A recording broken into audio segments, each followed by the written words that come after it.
إن الحمد لله نحمده ونستعينه ونؤمن به ونتوكل عليه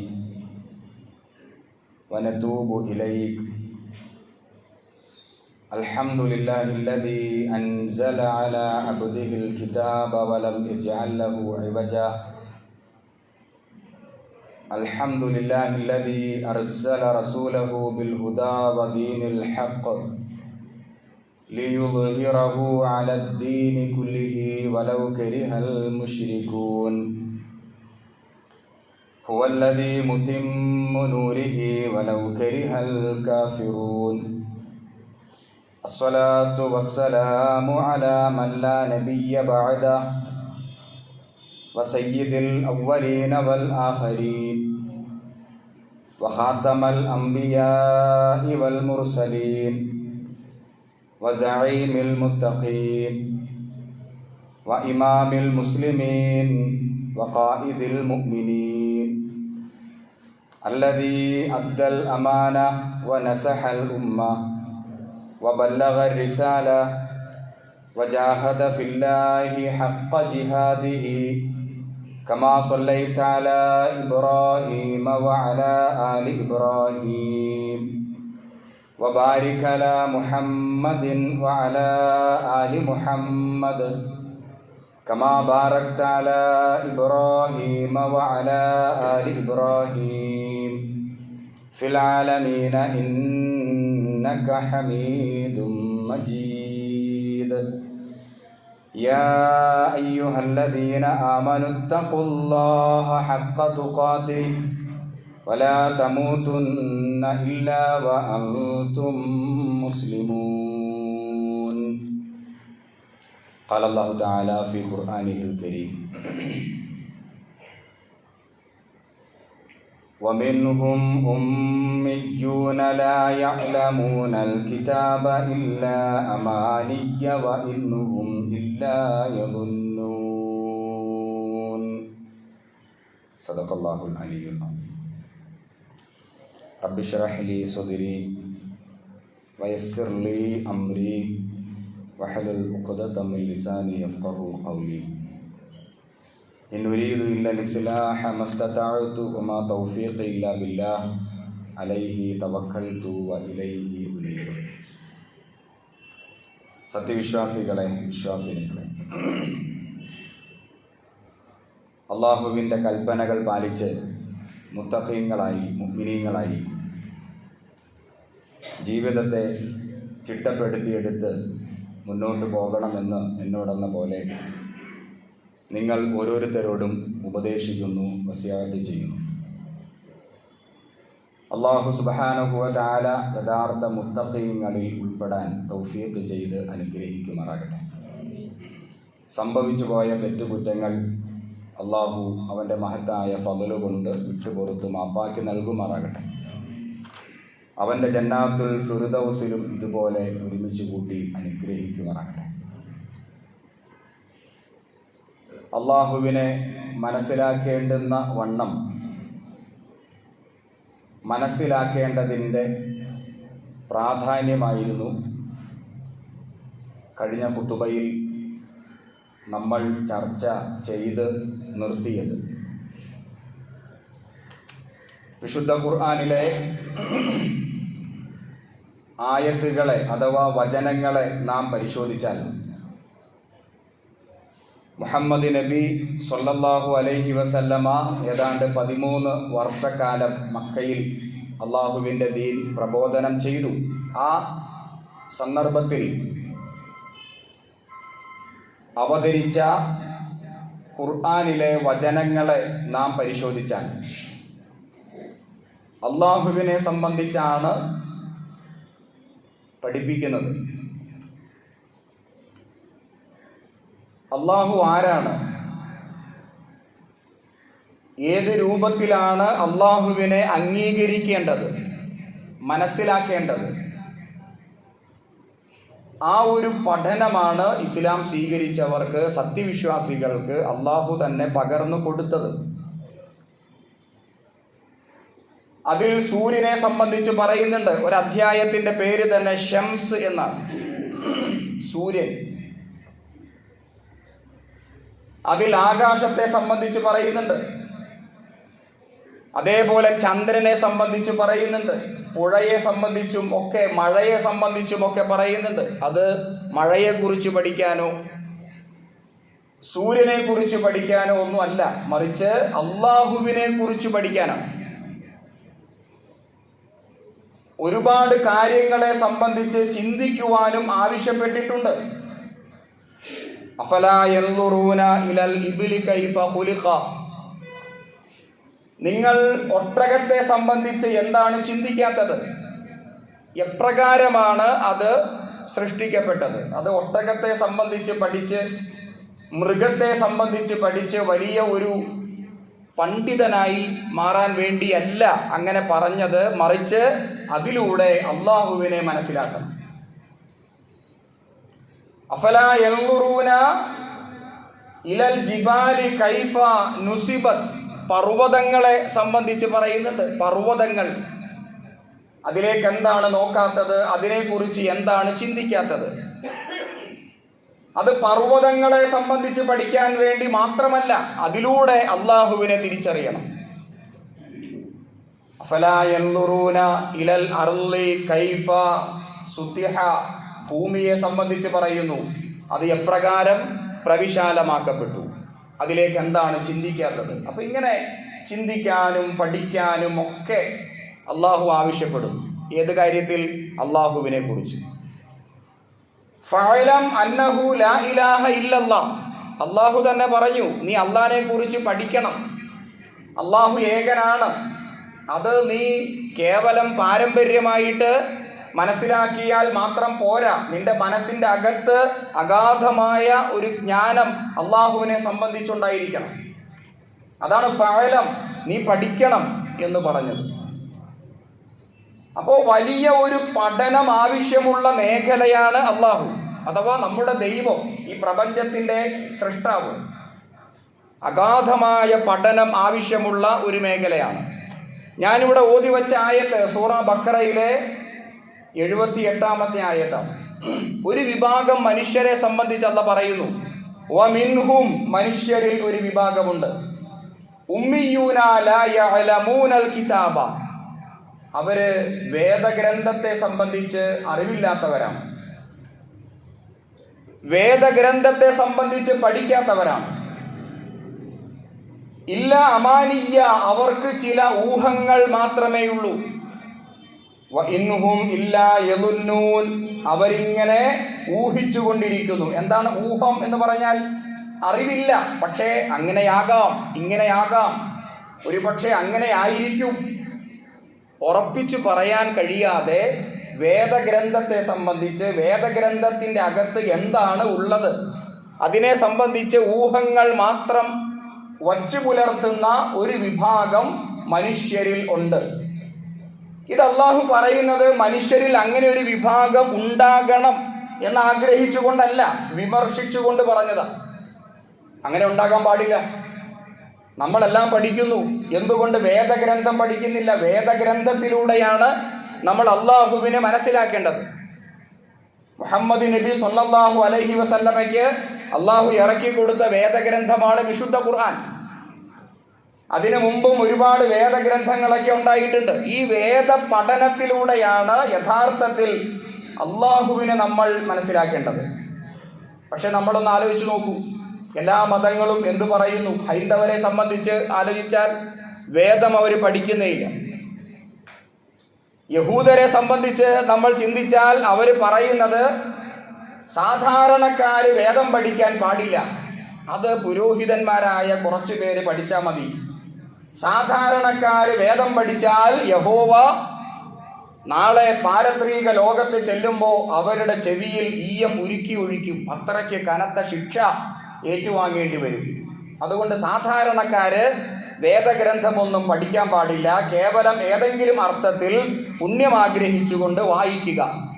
അതിനപ്പുറത്തേക്ക് വേദഗ്രന്ഥത്തെ, തോറയെ നിങ്ങൾ സമീപിക്കേണ്ടതില്ല, അത് പുരോഹിതന്മാരായ ഒരു വിഭാഗത്തിന് മാത്രം അവകാശപ്പെട്ടതാണ്. ഇതാര് പറയുന്നു? യഹൂദരുടെ വിശ്വാസമാണ്. ക്രൈസ്തവരെ സംബന്ധിച്ച് പറഞ്ഞാലോ അവരും അങ്ങനെ തന്നെ. ഏതാണ്ട് ബൈബിൾ സാധാരണക്കാർ പഠിക്കേണ്ടതില്ല, അത് പഠിക്കേണ്ടത് പുരോഹിതന്മാരാണ്. അവർ പഠിക്കും, അവർ പറഞ്ഞു തരും, അത് പ്രകാരം ജീവിച്ചു കൊള്ളുക. ഏതാണ്ട് ഇതേ സമീപനം നമ്മുടെ സമുദായത്തിലും ഉണ്ട്. നിങ്ങൾ വേദഗ്രന്ഥം പഠിക്കേണ്ടതില്ല, നിങ്ങൾ പഠിച്ചാൽ മനസ്സിലാവില്ല. ആര് പറഞ്ഞു? നമ്മുടെ മത സമൂഹത്തിലെ ഒരു വിഭാഗം പുരോഹിതന്മാർ അങ്ങനെ പറയുന്നു. നിങ്ങൾ പഠിച്ചാൽ, സാധാരണക്കാർ പഠിച്ചാൽ മനസ്സിലാവില്ല.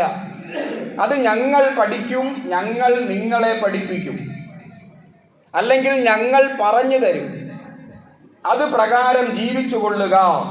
വേദഗ്രന്ഥം ആരും പഠിക്കേണ്ടതില്ല. എന്നാൽ മുഹമ്മദ് നബി സ്വല്ലല്ലാഹു അലൈഹി വസല്ലം എന്ത് പറഞ്ഞു? ഖൈറുക്കും മൻ തഅല്ലമൽ ഖുർആന വഅല്ലമ. നിങ്ങളിൽ ആരാണ് ഉത്തമൻ? വേദം പഠിക്കുന്നവനും അത് മറ്റുള്ളവരെ പഠിപ്പിക്കുന്നവരും. ഇപ്പൊ പ്രവാചകന്മാർ എന്ന് പറയുന്നു, പുരോഹിതന്മാർ എന്ന് പറയുന്നു. രണ്ടും താരതമ്യം ചെയ്ത് പഠിക്കേണ്ടതുണ്ട്. നാം ജീവിച്ചു കൊണ്ടിരിക്കുന്ന ഈ കാലഘട്ടത്തിൽ രണ്ട് മതമുണ്ട്. ഒന്ന് പുരോഹിത മതം, രണ്ട് പ്രവാചകന്മാർ പഠിപ്പിച്ച മതം. പ്രവാചകന്മാർ പഠിപ്പിച്ച മതത്തിൽ ഖുർആൻ പഠിക്കണം. പ്രവാചകന്മാർ പഠിപ്പിച്ച മതത്തിൽ ഖുർആൻ പഠിക്കലും ഖുർആൻ പഠിപ്പിക്കലുമാണ്. അങ്ങനെ ചെയ്തുകൊണ്ടിരിക്കുന്നവരാണ് ഏറ്റവും ഉത്തമം. എന്നാൽ പുരോഹിതന്മാർ പഠിപ്പിക്കുന്ന മതത്തിൽ വേദഗ്രന്ഥത്തെ സമീപിക്കാൻ പാടില്ല. മുഹമ്മദ് നബി സ്വല്ലല്ലാഹു അലൈഹി വസല്ലം പറഞ്ഞു, നിങ്ങൾ ഖുർആനിനെ തലയണയാക്കരുത്, അതിങ്ങനെ ആദ്യാവസാനം വരെ ഓതി തീർക്കരുത്. അതിൻ്റെ അകത്ത് എന്തു പറയുന്നു പഠിക്കണം, മനസ്സിലാക്കണം. എത്രയെത്ര ആയത്തുകളാണ്, എത്രയെത്ര പ്രവാചകന്റെ വചനങ്ങളാണ്. വിശുദ്ധ ഖുർആനിൽ നിന്ന് യാതൊന്നും ഹൃദയത്തിൽ ഇല്ലാത്തവൻ ആൾതാമസമില്ലാത്ത വീട് പോലെയാണ്. പ്രവാചകന്റെ ഉപമ എത്ര കൃത്യമാണ്. ആൾതാമസമില്ലാത്ത വീട്ടിൽ പിന്നെ ആരാണ് താമസിക്കുക? എട്ടുകാലി ഉണ്ടാകും, പാമ്പുണ്ടാകും, പഴുതാരയുണ്ടാകും, വൃത്തികേടായിരിക്കും, വൃത്തിഹീനമായിരിക്കും. ഇതുപോലെയാണ് വിശുദ്ധ ഖുർആനിൽ നിന്ന് യാതൊന്നും പഠിക്കാത്ത ഒരു സത്യവിശ്വാസിയുടെ ഹൃദയം, അവൻ്റെ ഉള്ള്, അവൻ്റെ അകം എന്ന് മുഹമ്മദ് നബി സ്വല്ലല്ലാഹു അലൈഹി വസല്ലം പറയുന്നു. അപ്പോൾ ഖുർആൻ പഠിക്കരുത്, അത് മനസ്സിലാക്കരുത്. അത് പഠിച്ചാൽ, അത് മനസ്സിലാക്കിയാൽ, അതങ്ങനെ ചെയ്താൽ അത് നിങ്ങൾക്കാർക്കും മനസ്സിലാവില്ല എന്ന് പ്രചരിപ്പിക്കുന്ന പുരോഹിതന്മാർ. എന്നാൽ ഖുർആൻ പഠിക്കണമെന്ന് പറയുന്ന പ്രവാചകന്മാർ. ഇപ്പൊ രണ്ട് മതം നമുക്കിടയിൽ ഉണ്ട്. ഇതിൽ പ്രവാചകന്മാർ പഠിപ്പിച്ച ആ മതത്തെ, ആ ഒരു ദർശനത്തെ നമ്മൾ കൃത്യമായി മനസ്സിലാക്കേണ്ടതുണ്ട്. പുരോഹിത മതം കളർഫുള്ളാണ്. പുരോഹിതന്മാർ പഠിപ്പിക്കുന്ന മതത്തിൽ അത്ഭുതങ്ങളുണ്ട്. ഒരുപാട് കളർഫുള്ളാണ്. ജനങ്ങളെ ആകർഷിക്കാൻ, വശീകരിക്കാൻ ഒരുപാട് മാർഗങ്ങളുണ്ട്, അത്ഭുതങ്ങളുണ്ട്.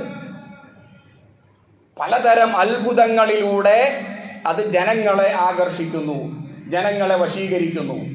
അറിവില്ലാത്ത ജനം പുരോഹിതന്മാരുടെ പുറകെ, ഈ പുരോഹിതന്മാരെ ആട്ടിത്തെളിക്കുന്ന അതിൻ്റെ പുറകെ സഞ്ചരിച്ചു കൊണ്ടിരിക്കുന്നു. ഇപ്പൊ അത് ഞാൻ ഓതി വെച്ച ആയത്ത്, വേദഗ്രന്ഥത്തെ സംബന്ധിച്ച് അവർക്ക് അറിവില്ല. ലാ യഅലമൂനൽ കിതാബ ഇൻ ഹും ഇല്ലാ യളന്നൂൻ. അവരിങ്ങനെ ഊഹിച്ചുകൊണ്ടിരിക്കുകയാണ്. അങ്ങനെ ഊഹിച്ചുകൊണ്ടിരിക്കുന്ന അറിവില്ലാത്ത ജനത്തെ പുരോഹിതന്മാരെ സ്വാധീനിക്കുന്നു, വശീകരിക്കുന്നു. വളരെ കളർഫുള്ളായ ഒരു വിചിത്ര മതത്തെ അവർ അവതരിപ്പിക്കുന്നു. ചരമ വാർഷികങ്ങളൊക്കെ അവർ കൊണ്ടാടുന്നു. ചരമ വാർഷികങ്ങൾ ഇപ്പോൾ നമ്മുടെ നാട്ടിൽ ഉറൂസ് സമ്പ്രദായങ്ങളൊക്കെ നടന്നുകൊണ്ടിരിക്കുന്ന ഒരു കാലമാണ്. ഉറൂസ് എന്ന് പറഞ്ഞാൽ ആ വാക്കിന്റെ അർത്ഥം തന്നെ എന്താണ്? ആർക്കും അത് അറിയില്ല. എന്താണ് ഉറൂസ്? ശരിക്കും അറബി വാക്കിന്റെ അർത്ഥം എന്താ? പ്രവാചകന്മാർ പഠിപ്പിച്ച മതത്തിൽ ഉറൂസ് ഇല്ല. പുരോഹിതന്മാർ പഠിപ്പിച്ച മതത്തിലെ ഉറൂസ് ഉള്ളൂ.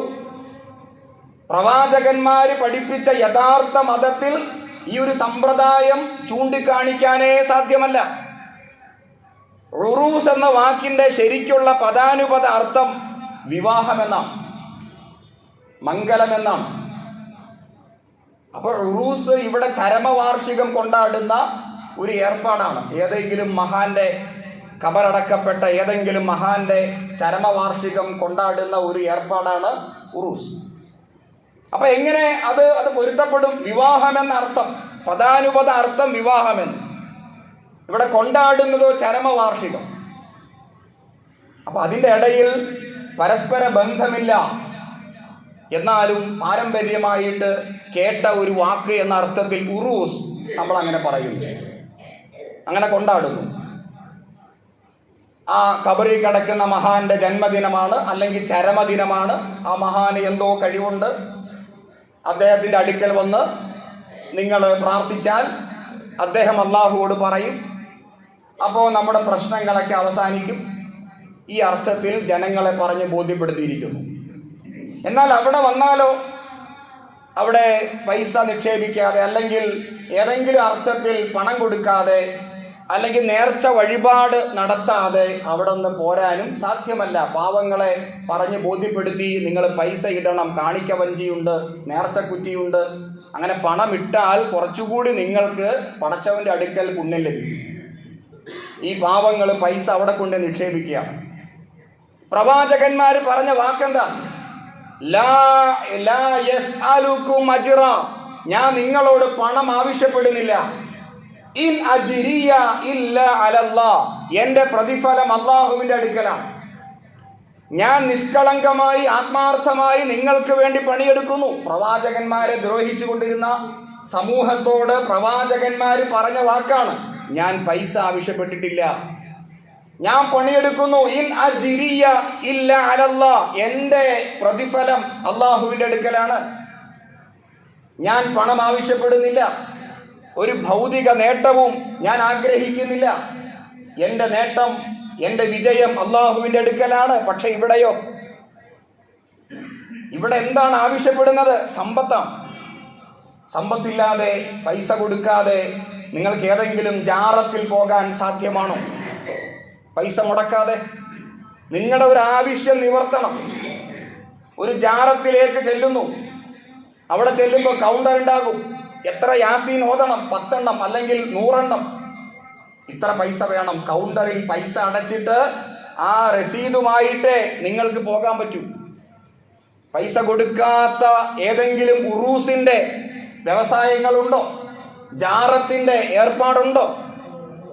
എന്നാൽ പ്രവാചകന്മാരോ രാവും പകലും മനുഷ്യരുടെ വിമോചനത്തിന് വേണ്ടി പണിയെടുത്തതോ ലാ യസ്അലുക്കും, നിങ്ങളോട് ഞങ്ങൾ ആവശ്യപ്പെടുന്നില്ല, ഒരു പണവും ആവശ്യപ്പെടുന്നില്ല. അപ്പൊ പ്രവാചകന്മാര് പഠിപ്പിച്ച മതത്തിൽ പൈസ കൊടുക്കേണ്ട കാര്യമില്ല. അള്ളാഹുവിന്റെ തൃപ്തിക്ക് വേണ്ടി, അള്ളാഹുവിന്റെ പ്രീതി കിട്ടാൻ പണം മുടക്കേണ്ട ആവശ്യമില്ല. നമ്മൾ എവിടെയാണോ ഉള്ളത് അവിടെ ഇരുന്നിട്ട് അള്ളാഹുവോട് ദുആ ചെയ്താൽ മതി, അള്ളാഹുവോട് പ്രാർത്ഥിച്ചാൽ മതി. കാരണം എൻ്റെ കണ്ഠനാടിയേക്കാൾ എൻ്റെ റബ്ബ് എൻ്റെ സമീപത്തുണ്ട് എന്ന് മുഹമ്മദ് നബി സ്വല്ലല്ലാഹു അലൈഹി വസല്ലം പറഞ്ഞിരിക്കുന്നു. എൻ്റെ കണ്ഠനാടിയേക്കാൾ എനിക്ക് എവിടെയും പോകേണ്ട കാര്യമില്ല, എൻ്റെ റബ്ബ് എൻ്റെ സമീപത്തുണ്ട്. വിശുദ്ധ ഖുർആനിൽ ഇന്നി ഖരീബുൻ, ഞാൻ തൊട്ടടുത്തുണ്ട്. നിങ്ങൾക്ക് ഏത് പ്രശ്നവും എന്നോട് പറയാം, തൊട്ടടുത്ത് സമീപത്ത് ഞാനുണ്ട് എന്ന് വിശുദ്ധ ഖുർആനിലൂടെ അള്ളാഹു തന്നെ അള്ളാഹിനെ സംബന്ധിച്ച് പറഞ്ഞിരിക്കുന്നു. അപ്പൊ ഈ പുരോഹിതന്മാര് പഠിപ്പിക്കുന്ന മതത്തിൽ ആഘോഷങ്ങളുണ്ട്, ആചാരങ്ങളുണ്ട്, കളർഫുള്ളായ രൂപത്തിൽ ജനങ്ങളെ ആകർഷിക്കുന്നു.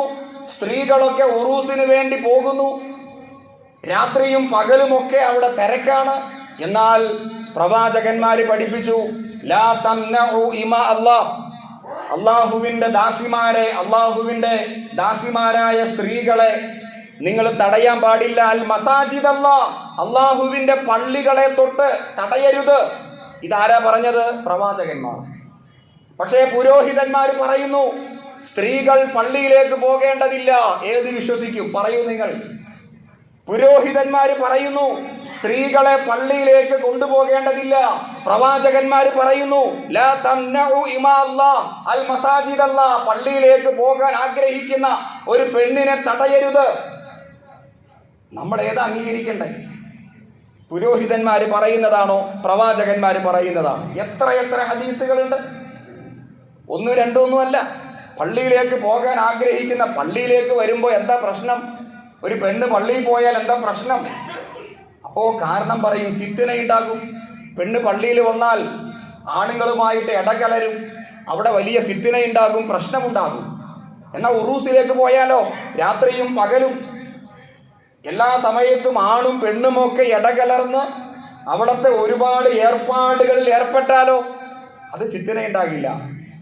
അപ്പം പള്ളിയിലാണോ ഫിത്ന ഉണ്ടാവുക? അതും ആത്മീയമായ കാര്യത്തിന്, നമസ്കരിക്കാൻ വേണ്ടി, അള്ളാഹുവിൻ്റെ പ്രീതി ആഗ്രഹിച്ച് ഖുതുബ പ്രഭാഷണം, കുറച്ച് വിജ്ഞാനമൊക്കെ സമ്പാദിക്കാൻ വേണ്ടി പള്ളിയിലേക്ക് ഒരു പെണ്ണ് വന്നാൽ ഫിത്ന. എന്നാൽ പുറത്ത് മാളിലോ വേറെ ഏതെങ്കിലും ആഘോഷത്തിൻ്റെ കേന്ദ്രങ്ങളിലോ ഈ പറയുന്ന ആത്മീയമായ, ഇത്തരം ആത്മീയമായത് എന്ന് അവകാശപ്പെട്ടുകൊണ്ടിരിക്കുന്ന ഇത്തരം കേന്ദ്രങ്ങളിലേക്കോ ഒരു പെണ്ണ് പോയാൽ അത് ഫിത്നയല്ല. അപ്പൊ പുരോഹിതന്മാർ അങ്ങനെ ഉണ്ടാക്കിയെടുത്ത ഒരു മതം. എന്നാൽ പ്രവാചകന്മാർ പഠിപ്പിച്ച മതം വളരെ വ്യക്തമാണ്, വളരെ കൃത്യമാണ്. അതിൽ യാതൊരു വക സംശയവുമില്ല. അതിൽ എടങ്ങേറുണ്ടാക്കുന്നു ആര്? പുരോഹിതന്മാർ. പ്രയാസങ്ങൾ സൃഷ്ടിക്കുന്നു. ഇത് രണ്ടും തിരിച്ചറിയാൻ പ്രിയമുള്ളവരെ നമുക്ക് കഴിയണം. പുരോഹിത മതത്തെയും, പുരോഹിത മതമല്ല, പുരോഹിത മതങ്ങൾ, പ്രവാചക മതം, പ്രവാചകന്മാർ പഠിപ്പിച്ച മതം ഒന്നേ ഉള്ളൂ. ആ പ്രവാചകന്മാർ പഠിപ്പിച്ച ആ ദർശനം, ആ പ്രവാചക മതം, പുരോഹിത മതങ്ങൾ, ഇതിനെ നമുക്ക് വേർതിരിച്ച് മനസ്സിലാക്കാൻ കഴിയണം. അന്ധവിശ്വാസങ്ങളെയും അനാചാരങ്ങളെയും ഒക്കെ വാരി പുലുകി പാവപ്പെട്ട വേദഗ്രന്ഥം പഠിക്കാത്ത ജനങ്ങളെ അതിലേക്ക് ആകർഷിച്ച് സമ്പത്ത് ഉണ്ടാക്കുക, അല്ലെങ്കിൽ ഒരു വലിയ വ്യവസായമായിട്ട് ബിസിനസ്സായി കൊണ്ടു നടക്കുക. സൂറത്ത് തൗബയിലെ ഒരായത്തും അതിൻ്റെ അവതരണ പശ്ചാത്തലവും നിങ്ങളെ കേൾപ്പിക്കാം. അല്ലാഹു സുബ്ഹാനഹു വ തആല സൂറ തൗബയിലെ 31-ാമത്തെ ആയത്തിൽ പറയുന്നു, ഇത്തഖദു അഖ്ബാറഹും വ റുഹ്ബാനഹും അർബാബൻ മിൻ ദൂനില്ലാഹ്. അല്ലാഹുവിനെ കൂടാതെ പുരോഹിതന്മാരെയും പണ്ഡിതന്മാരെയും അവർ ദൈവങ്ങളായി സ്വീകരിച്ചു. വൽ മസീഹ ഇബ്ന മറിയമ, മറിയമിൻ്റെ മകൻ മസീഹിനെയും, ഈസ മസീഹിനെയും അവർ ദൈവമായി സ്വീകരിച്ചു. വമാ ഉമിറു ഇല്ലാ ലിയഅ്ബുദു ഇലാഹൻ വാഹിദ. പക്ഷേ പ്രവാചകന്മാർ പഠിപ്പിച്ചത് ഏകനായ അല്ലാഹു അല്ലാതെ മറ്റാരെയും നിങ്ങൾ ഇബാദത്ത് ചെയ്യാൻ പാടില്ല എന്ന കാര്യമാണ്. ലാ ഇലാഹ ഇല്ലാ ഹുവ, അവൻ അല്ലാതെ മറ്റൊരു ആരാധനില്ല. സുബ്ഹാനഹു അമ്മാ യുശ്രികൂൻ, ഇവർ ചെയ്തുകൊണ്ടിരിക്കുന്ന ഈ പുതിയ ആചാരങ്ങൾ, ഈ ശിർക്കൻ സമ്പ്രദായങ്ങൾ, അതിനെ തൊട്ട് എത്രയോ പരിശുദ്ധനാണ് അല്ലാഹു. ഇതാണ് ആയത്ത്. അപ്പൊ ആയത്തിൽ അല്ലാഹു എന്താണ് പറഞ്ഞത്? പുരോഹിതന്മാരെയും പണ്ഡിതന്മാരെയും റബ്ബ് അഥവാ ദൈവങ്ങളായി സ്വീകരിച്ചു. ഈ ആയത്ത് റസൂൽ ഇങ്ങനെ ക്ലാസ് എടുക്കുക. ആ സമയത്ത് നേരത്തെ ക്രിസ്ത്യാനിയായിരുന്ന അദീ ഇബ്നു ഹാത്തിം റളിയല്ലാഹു അൻഹു, അദ്ദേഹം ആദ്യം ക്രിസ്ത്യാനിയായിരുന്നു. അദ്ദേഹം ഇസ്ലാം സ്വീകരിച്ചതാണ്. അദ്ദേഹം പ്രവാചകന്റെ അടുക്കിലേക്ക് വന്നു രഹസ്യമായിട്ട്. ക്ലാസ് എല്ലാം കഴിഞ്ഞപ്പോൾ, റസൂലെ, ഈ പറഞ്ഞ ആയത്തിൽ എനിക്ക് കുറച്ച് സംശയങ്ങളുണ്ട്. ഞാൻ ആദ്യം ക്രിസ്ത്യാനിയായിരുന്നു, പക്ഷേ ക്രൈസ്തവര് അവരുടെ പുരോഹിതന്മാരെ റബ്ബുകളായി സ്വീകരിക്കുന്നില്ലല്ലോ.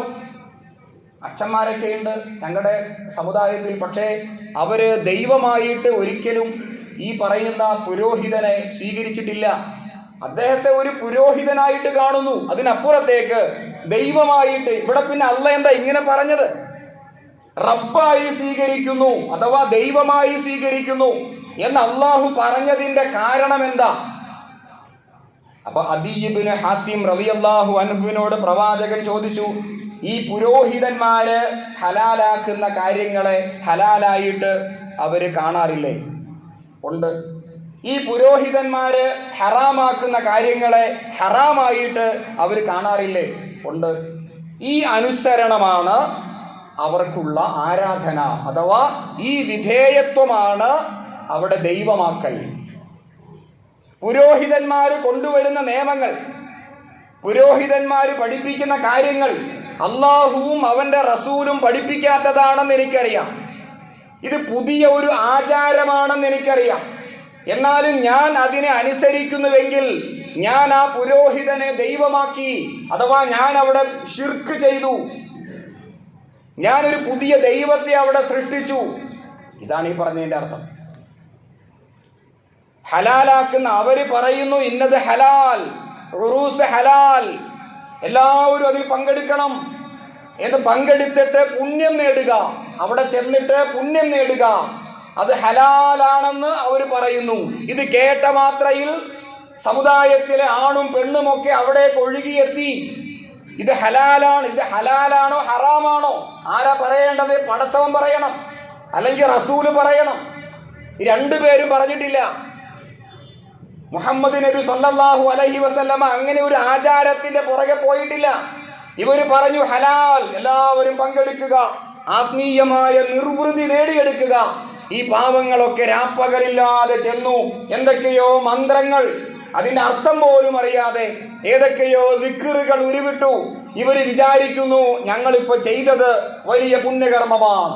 ഇവർ ഹലാലാക്കിയതിനെ ഹലാലാക്കി, ഇവർ ഹറാമാക്കി. എന്ത്? ഒരു ഉദാഹരണം പറയാം. പെണ്ണ് പള്ളി പോകരുത്, ഹറാം. ഇത് മാത്രമല്ല, ഒരുപാട് ഉദാഹരണം വേറെയുണ്ട്. ശരി, പെണ്ണ് പള്ളി പോകാൻ പാടില്ല, ഹറാം. ഇവർ ഹറാമാക്കിയത് ഹറാമാക്കി, ഇവർ ഹലാലാക്കിയത് ഹലാലാക്കി. അപ്പൊ ആരെ ഇബാദത്ത് ചെയ്യുന്നു? പുരോഹിതന്മാരെ ഇബാദത്ത് ചെയ്യുന്നു. അതാണ് അവർക്കുള്ള ഇബാദത്ത് എന്ന് സൂറത്ത് തൗബയിലെ 31-ാമത്തെ ആയത്ത്. വീണ്ടും സൂറത്ത് തൗബയിൽ അല്ലാഹു സുബ്ഹാനഹു വ തആല പറയുന്നു 34-ാമത്തെ ആയത്തിൽ, യാ അയ്യുഹല്ലദീന ആമനൂ, സത്യവിശ്വാസികളെ, ഇന്ന കസീറൻ മിനൽ അഖ്ബാരി വറുഹ്ബാൻ, അധിക പണ്ഡിതന്മാരും അധിക പുരോഹിതന്മാരും ലയഅകുലൂന അംവാലൻ നാസ ബിൽ ബാത്തിൽ, ജനങ്ങളുടെ പണം അന്യായമായി തിന്നുന്നവരാണ്. ഇതിന്റെ അടിസ്ഥാനം സാമ്പത്തിക നേട്ടമാണ്, തുറന്നു പറഞ്ഞാൽ വേറൊന്നുമല്ല. അതുകൊണ്ടാണ് തൊട്ടടുത്ത ആയത്തിൽ നിങ്ങൾ പുരോഹിതന്മാരെയും പിന്നെ പണ്ഡിതന്മാരെയും റബ്ബുകളായി സ്വീകരിക്കരുത് എന്ന് പറഞ്ഞിട്ട് തൊട്ടടുത്ത ആയത്തിൽ അതിന്റെ പ്രധാനപ്പെട്ട, അതിന്റെ അടിസ്ഥാന കാരണം എന്തുകൊണ്ട് എന്നുകൂടി വ്യക്തമാക്കപ്പെടച്ചവൻ. യാ അയ്യുഹല്ലദീന ആമനു, അവിടെ അള്ളാഹ് വിളിച്ചത് സത്യവിശ്വാസികളെ, നമ്മളെ വിളിക്കുക. അള്ളാഹു പറയുന്നു അതായത് ഇന്ന കസീറൻ മിനൽ അഖ്ബാരി വറുഹ്ബാനി, ഈ പറയുന്ന പണ്ഡിതന്മാര് അല്ലെങ്കിൽ പുരോഹിതന്മാര് എന്ന് പറയുന്ന ഒരു വിഭാഗം, എല്ലാവരെയും പറ്റിയല്ല പറഞ്ഞത്. കസീർ എന്ന പ്രയോഗം, അധിക പേരും ലയഅകുലൂന അംവാലൻ നാസ ബിൽ ബാത്തിൽ, അന്യായമായിട്ട് തട്ടിപ്പ് കാണിച്ചിട്ട് ചൂഷണം ചെയ്തിട്ട് ജനങ്ങളുടെ പണം തിന്നുന്നവരാണ്. വയസുദ്ദൂന അൻ സബീലില്ലാ, അള്ളാഹുവിന്റെ മാർഗത്തെ തൊട്ട്, യഥാർത്ഥ പ്രവാചകന്മാര് പഠിപ്പിച്ച യഥാർത്ഥ ദീൻ, അതിനെ തൊട്ട് ജനങ്ങളെ തടയുന്നു. എത്ര കൃത്യമായി അള്ളാഹു പറഞ്ഞു. നമുക്ക് എന്തുകൊണ്ട് തിരിച്ചറിയാൻ കഴിയുന്നില്ല? അത് നമ്മുടെ തെറ്റല്ലേ? നമ്മൾ പഠിച്ചില്ല, നമ്മൾ അള്ളാഹിനെ മനസ്സിലാക്കിയില്ല, മനസ്സിലാക്കേണ്ട പോലെ മനസ്സിലാക്കിയില്ല. നമ്മൾ ബാക്കിയെല്ലാം പഠിച്ച് ഡോക്ടറായി, എഞ്ചിനീയറായി, അല്ലെങ്കിൽ അതിൽ വലിയ സംഭവങ്ങളായി മാറി. പക്ഷേ അള്ളാഹുവിനെ അറിയേണ്ട പോലെ അറിഞ്ഞില്ല, അള്ളാഹുവിന്റെ വേദഗ്രന്ഥം പഠിക്കേണ്ട പോലെ പഠിച്ചില്ല. ആ പുരോഹിതന്മാരെ ഉണ്ടാക്കി വിടുന്ന ആചാരങ്ങൾ, അതിൽപ്പെട്ട ഒരു ആചാരമാണ് ശഅബാൻ മാസത്തിലെ ദുരാചാരങ്ങൾ. ഞാൻ കഴിഞ്ഞ ഖുതുബയിൽ ശഅബാൻ മാസത്തിന്റെ പ്രത്യേകത പറഞ്ഞു. ശഅബാൻ മാസത്തിന് പ്രത്യേകതയുണ്ട്. എന്താണ് പ്രത്യേകത? ആ മാസം ശ്രദ്ധിക്കാതെ പോകുന്ന ഒരു മാസമാണ്. റസൂൽ പറഞ്ഞു, റജബ് മാസം, അത് കഴിഞ്ഞ റമദാൻ മാസം, അതിൻ്റെ ഇടയിൽ ശ്രദ്ധിക്കാതെ പോകുന്ന ഒരു മാസം. അതുകൊണ്ട് ആ മാസത്തിൽ പ്രത്യേകമായിട്ട് പടച്ചവനെ ശ്രദ്ധിച്ചാൽ പുണ്യമുണ്ട്. റസൂൽ സല്ലല്ലാഹു അലൈഹി വസല്ലം പറഞ്ഞു. അത് സ്വഹീഹായി രേഖപ്പെട്ട് കിടക്കുന്ന ഒരു ഹദീസാണ്. അതേപോലെ നബി സല്ലല്ലാഹു അലൈഹി വസല്ലം പറഞ്ഞു, കർമ്മങ്ങൾ ഉയർത്തപ്പെടുന്ന മാസം. ആഴ്ചയിൽ 2 ദിവസം, ദിവസത്തിൽ 2 നേരം. ഞാൻ പറഞ്ഞല്ലോ, സുബഹി സമയത്ത്, അസറിന്റെ സമയത്ത് നമ്മുടെ കർമ്മങ്ങൾ ഉയർത്തപ്പെടുന്നു, അള്ളാഹുവിന്റെ അടുക്കലേക്ക് എത്തുന്നു. അതുപോലെ ആഴ്ചയിൽ തിങ്കളാഴ്ചയും വ്യാഴാഴ്ചയും നമ്മുടെ കർമ്മങ്ങൾ അള്ളാഹുവിന്റെ അടുക്കലേക്ക് എത്തുന്നു. വർഷത്തിൽ ശഅബാൻ മാസത്തിൽ. ഇവിടെ മനസ്സിലാക്കേണ്ട കാര്യം, നമ്മൾ ഇവിടെ അഴിച്ചുവിട്ട കോഴികളെ പോലെയല്ല, അള്ളാഹുവിന്റെ മേൽനോട്ടത്തിലാണ്. നമ്മുടെ മുകളിൽ പടച്ചവന്റെ കാവലുണ്ട്, പടച്ചവന്റെ മേൽനോട്ടമുണ്ട്. ആ കണ്ണുകളെ തെറ്റിച്ചുകൊണ്ട് നമുക്ക് ജീവിക്കാനേ സാധ്യമല്ല. നമ്മൾ ചെയ്തുകൊണ്ടിരിക്കുന്ന കർമ്മങ്ങൾ അത് അപ്പപ്പോ രേഖപ്പെടുത്തപ്പെടുന്നു. അതിനു വേണ്ട സംവിധാനങ്ങളുണ്ട്. അത് അള്ളാഹുവിന്റെ അടുക്കലേക്ക് എത്തിക്കൊണ്ടേയിരിക്കുന്നു. ഇത് കൊല്ലത്തിൽ ഈ കർമ്മങ്ങൾ അള്ളാഹുവിന്റെ അടുക്കലേക്ക് ഉയർത്തപ്പെടുന്ന മാസമാണ് ശഅബാൻ മാസം. അപ്പൊ ആ ശഅബാൻ മാസത്തിൽ റസൂൽ സല്ലല്ലാഹു അലൈഹി വസല്ലമ ധാരാളമായിട്ട് നോമ്പെടുത്തു. അതിന്റെ കാരണവും റസൂല് പറഞ്ഞു. അതായത് എൻ്റെ കർമ്മങ്ങൾ അള്ളാഹുവിന്റെ അടുക്കലേക്ക് എത്തുമ്പോൾ ഞാൻ നോമ്പുകാരൻ ആയിട്ട് എത്തട്ടെ, അത് കുറച്ചുകൂടി നല്ലതല്ലേ. റസൂൽ നോമ്പെടുത്തു. പക്ഷെ ശഅബാൻ 15, നിസ്ഫു ശഅബാൻ, ശഅബാൻ മാസം 15 പ്രത്യേകമായ ഒരു പ്രാധാന്യം കാണുന്നു. പ്രത്യേകമായ പ്രാധാന്യം കണ്ടിട്ട് പ്രത്യേകമായ നോമ്പെടുക്കുന്നു. ആ നോമ്പിന്റെ അടിസ്ഥാനം എന്താ? നമ്മൾ ആരെങ്കിലും ഒന്ന് പഠിക്കാനായിട്ട് നോക്കിയിട്ടുണ്ടോ? അല്ലെങ്കിൽ ആരെങ്കിലും പറയുമ്പോൾ അത് കേട്ടിട്ട് അനുസരിക്കുന്നവരാണോ? ഈ നോമ്പ് ഇങ്ങനെ ഒരു വിഭാഗം പറയുന്നു നോമ്പില്ല എന്ന്, ഒരു വിഭാഗം പറയുന്നു നോമ്പ് ഉണ്ട് എന്ന്. ശരി, എന്താ അതിന്റെ യാഥാർത്ഥ്യം? സ്വതന്ത്രമായിട്ട് ഞാനൊന്ന് ചിന്തിച്ചോ, ഞാനൊന്ന് പഠിച്ചോ, അതുമായി ബന്ധപ്പെട്ട് ഒന്ന് പരിശോധിക്കാവുന്ന അറിയാം എന്താ അതിന്റെ യാഥാർത്ഥ്യം. അഹ്ലുസുന്ന വൽ ജമാഅയുടെ ഉലമാക്കൾ, പണ്ഡിതന്മാർ അതുമായി ബന്ധപ്പെട്ട് എന്തു പറഞ്ഞു? ഞാനൊരു ഹദീസ് നിങ്ങളെ കേൾപ്പിക്കാം. ശഅബാൻ 15 ബന്ധപ്പെട്ട് തിർമിദി റിപ്പോർട്ട് ചെയ്ത, ഇബ്നു മാജ റിപ്പോർട്ട് ചെയ്ത ഒരു ഹദീസാണ്. ഇദാ കാനത് ലൈലത്തു നിസ്ഫി മിൻ ശഅബാൻ, ശഅബാനിന്റെ മധ്യഭാഗം അഥവാ ശഅബാൻ 15, ഫഖൂമു ലൈലഹ, നിങ്ങൾ അതിന്റെ രാത്രിയിൽ നിന്ന് നമസ്കരിക്കുക. ഫസൂമു നഹാറഹ, നിങ്ങൾ അതിന്റെ പകലിൽ നോമ്പെടുക്കുക. ഹദീസ് അങ്ങനെ, ശഅബാൻ 15 രാത്രിയിൽ നിന്ന് നമസ്കരിക്കുക. ഫസൂമു നഹാറഹ, അതിന്റെ പകലിൽ നോമ്പെടുക്കുക. ഫഇന്നല്ലാഹ യൻസിലു ഫീഹാ ലി ഗുറൂബി ശംസി ഇലാ സമാഇ ദുനിയ, അല്ലാഹു സുബ്ഹാനഹു വ തആല സൂര്യോദയം മുതൽ സൂര്യാസ്തമയം വരെ ഭൂമിയുടെ അടുക്കലേക്ക് അഥവാ മനുഷ്യരുടെ അടുക്കലേക്ക് ഇറങ്ങി വരുന്നു. എന്നിട്ട് അലാമിൻ മുസ്തഗ്ഫിരില്ലി ഫഗ്ഫിർ ലഹു, എന്നോട് ആരെങ്കിലും പാപമോചനം തേടിയാൽ ഞാൻ അവർക്ക് പുറത്തു കൊടുക്കും. അലാ മുസ്തർസിഖുൻ ഫർസുഖ് ലഹു, എന്നോട് ആരെങ്കിലും റിസ്ഖ് അഥവാ ആഹാരവുമായി ബന്ധപ്പെട്ട് തേടിയാൽ, പ്രാർത്ഥിച്ചാൽ ഞാൻ അവർക്ക് ഇഷ്ടം പോലെ ആഹാരം കൊടുക്കും. ഇതാണ് ഹദീസ്. ഈ ഹദീസിന്റെ പുറകിൽ നിന്നുകൊണ്ടാണ് എല്ലാവരും നോമ്പെടുക്കുന്നത്. ഈ ഹദീസുമായി ബന്ധപ്പെട്ടുകൊണ്ടാണ് എല്ലാവരും ശഅബാൻ 15 രാത്രിയിൽ നിന്ന് നമസ്കാരം, 100 റക്അത്ത് നമസ്കാരമുണ്ട്. ആ 100 റക്അത്ത് നമസ്കാരത്തിൽ ഓരോ റക്അത്തിലും 11 പ്രാവശ്യം സൂറത്തുൽ ഇഖ്ലാസ് പാരായണം ചെയ്യണം. അല്ലെങ്കിൽ 10 റക്അത്ത് നമസ്കാരമുണ്ട്. ആ 10 റക്അത്ത് നമസ്കാരത്തിൽ ഓരോ റക്അത്തിലും 11 പ്രാവശ്യം അല്ലെങ്കിൽ 100 പ്രാവശ്യം ഇഖ്ലാസ് പാരായണം ചെയ്യണം.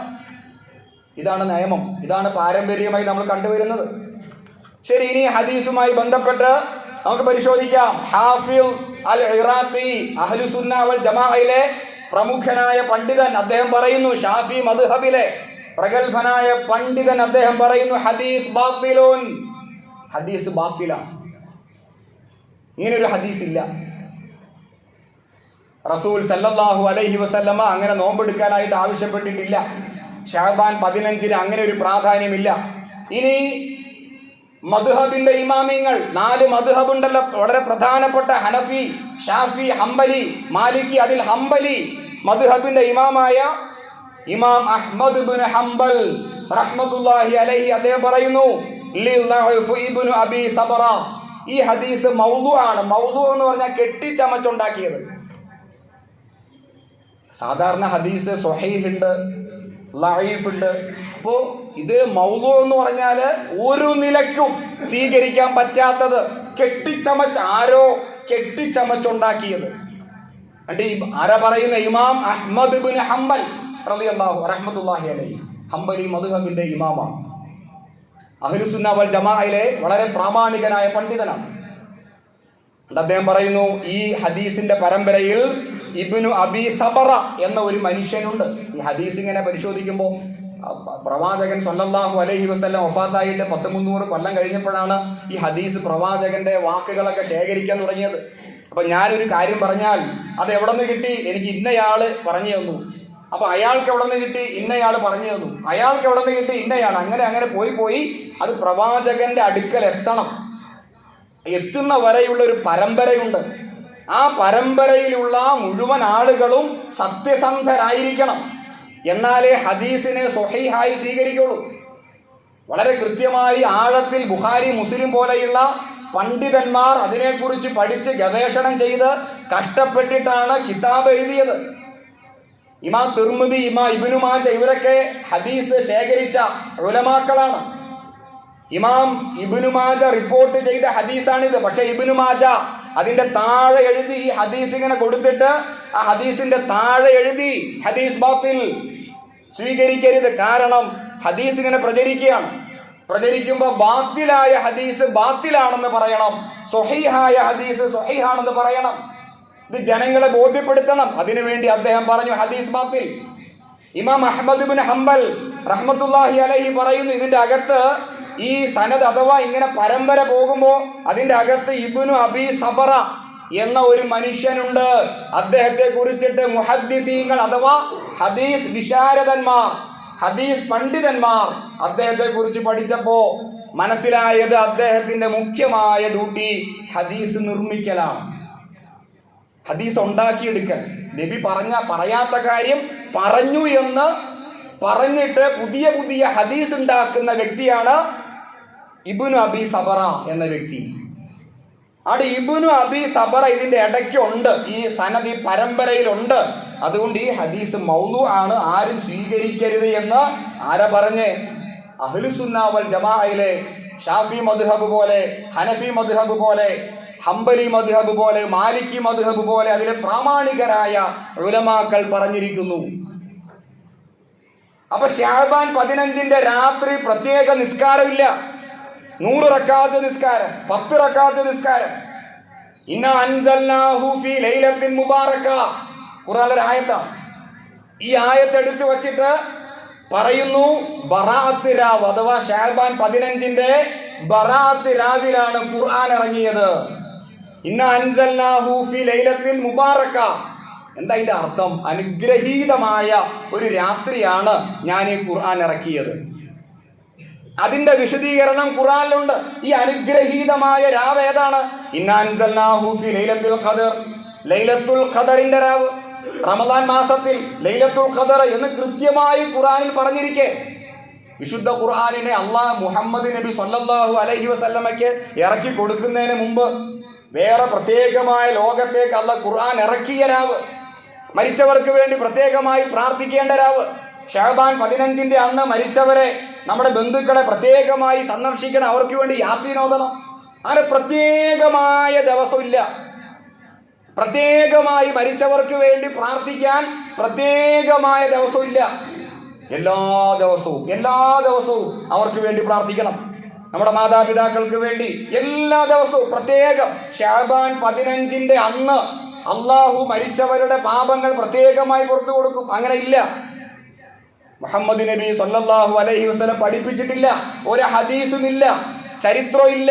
സഹാബിമാർ പിന്നെ ഈ ഹദീസുമായി റജബ് 27 അന്നത്തെ നോമ്പ്, ശഅബാൻ മാസത്തിലെ നോമ്പ്, ഇതുമായി ബന്ധപ്പെട്ട് ചരിത്രകാരന്മാർ പറയുന്നു ഹിജ്റ 350 ശേഷമാണ് ഈ സംഭവങ്ങൾ കണ്ടു തുടങ്ങിയത്. അതിനു മുമ്പ് സഹാബിമാരോ താബിഈങ്ങളോ ഇങ്ങനെ ഒരു സമ്പ്രദായത്തെ കൊണ്ടു നടന്നിട്ടില്ല. അതുകൊണ്ട് പ്രിയമുള്ളവരെ, പുരോഹിത മതത്തെ തിരിച്ചറിയണം. പുരോഹിതന്മാരുടെ ചൂഷണങ്ങളെ ശരിക്കും മനസ്സിലാക്കണം. വിശുദ്ധ ഖുർആനും പ്രവാചകന്മാരും പഠിപ്പിച്ചത്, അതിന്റെ പുറകെ സഞ്ചരിക്കണം. അതാണ് ശരിയായ വഴി. കണ്ണഞ്ചിപ്പിക്കുന്ന ഒരു പ്രത്യേകതരം ആരാധനാ സംസ്കാരത്തിൽ പെട്ടുപോകരുത്. ഇതാണ് പറഞ്ഞതിന്റെ ചുരുക്കം. അള്ളാഹു കാത്ത് രക്ഷിക്കുമാറാകട്ടെ, അള്ളാഹു അനുഗ്രഹിക്കുമാറാകട്ടെ. സത്യത്തെ സത്യമായി മനസ്സിലാക്കാൻ അള്ളാഹു തൗഫീഖ് ചെയ്യുമാറാകട്ടെ. വാഹിറു ദഅവതി അനിൽ ഹംദുലില്ലാഹി റബ്ബിൽ ആലമീൻ.